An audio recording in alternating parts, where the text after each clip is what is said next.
Hi hello അസ്സലാമു അലൈക്കും. നമുക്ക് നല്ലൊരു കുക്കർ ബിരിയാണി കണ്ടാലോ? അതും ബീഫ് കൊണ്ടാണ് കേട്ടോ. അതിനുള്ള ഇൻഗ്രീഡിയൻസ് ആണ് ഇതൊക്കെ. ഓരോന്നായിട്ട് ഞാൻ പറഞ്ഞു തരാവേ. അതിന് നമ്മൾ ആദ്യം കുക്കർ വെച്ചിട്ട് അതിലേക്ക് 2 ടീസ്പൂൺ നെയ്യ്, ഏത് നെയ്യായാലും കുഴപ്പമില്ല. എന്നിട്ട് നമുക്ക് 1/2 ടീസ്പൂണ് പിന്നെ വെളിച്ചെണ്ണ, 1/2 ടീസ്പൂണ് അതായത് നമ്മൾ സാധാ സൺഫ്ലവർ ഓയിൽ കേട്ടോ. അങ്ങനെ അത് 3 ഒഴിച്ചതിന് ശേഷം 2 ഏലക്കായി, 3 കറാമ്പൂ, 1 കഷ്ണം പട്ട. അത് നല്ല മൂത്ത് വന്ന് വരുമ്പോൾ നമ്മൾ 2 വലിയ ഉള്ളി ഇട്ടോ. അത് മതി. കുക്കർ ബിരിയാണി ആകുമ്പോൾ നമ്മളെല്ലാം കൂടി മിക്സ് ആക്കുമ്പോൾ അതിൻ്റെ ധാരാളമാണ്. ഈ ഉള്ളിക്കുള്ള പ്രത്യേകത എന്താ വെച്ചാൽ നമ്മൾ സാധാരണക്കാർക്ക് പറഞ്ഞു തരികയാണ്, അതായത് അറിയാത്തവർക്ക് കേട്ടോ. ഈ ഉള്ളി നല്ലോണം, അതായത് നല്ല കരിയും ചെയ്യരുത്, ഒരു ഗോൾഡ് കളറാകുമ്പോഴാണ് നമ്മൾ എന്തുണ്ടാക്കിയാലും അതൊരു ടേസ്റ്റ് പ്രത്യേകം തോന്നാറുണ്ട് കേട്ടോ. അങ്ങനെ ഇതാ ഗോൾഡ് കളറായി കഴിയുമ്പോഴാണ് നമ്മൾ 2 ഇഞ്ചിയും വെളുത്തുള്ളിയും പേസ്റ്റ് ഇടുക. അതൊക്കെ ഞാനൊരു 4 ചെറിയ ഉള്ളി ഇട്ടിട്ടുണ്ട് കേട്ടോ.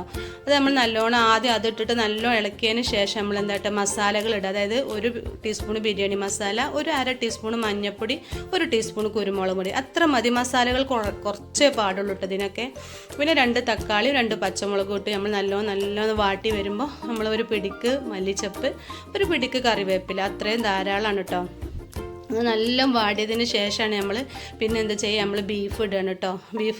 ബീഫിൽ വെള്ളമൊന്നും ഒഴിക്കരുതേ.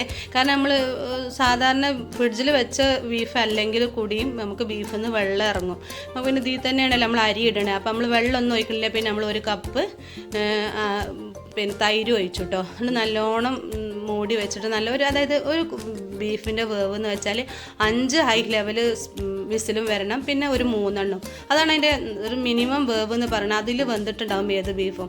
അങ്ങനെ ഇതാ വെന്തപ്പോൾ കണ്ടില്ല, എന്തെങ്കിലും വെള്ളമൊക്കെ അത്യാവശ്യം ഉണ്ട്, ഒക്കെ ഉണ്ട്. അങ്ങനെ നമ്മൾ ഇതിലേക്ക് 1 കപ്പ്, നമ്മൾ ഏത് കപ്പിനാണ് നമ്മൾ അരി എടുക്കുന്നത് അതിൻ്റെ ഇരട്ടി വെള്ളം. അപ്പോൾ ഇതിൽ കുറച്ചും കൂടി വെള്ളം ഉള്ളത് കൊണ്ട് ഞാൻ 1 കപ്പ്, അതായത് ഇതിൻ്റെ ഒരു പാത്രത്തിന് ഒരു പാത്രം അരിയാണ് നമ്മൾ എടുത്തേക്കുന്നത്, അതിൻ്റെ ഇരട്ടി വെള്ളം വെക്കുക.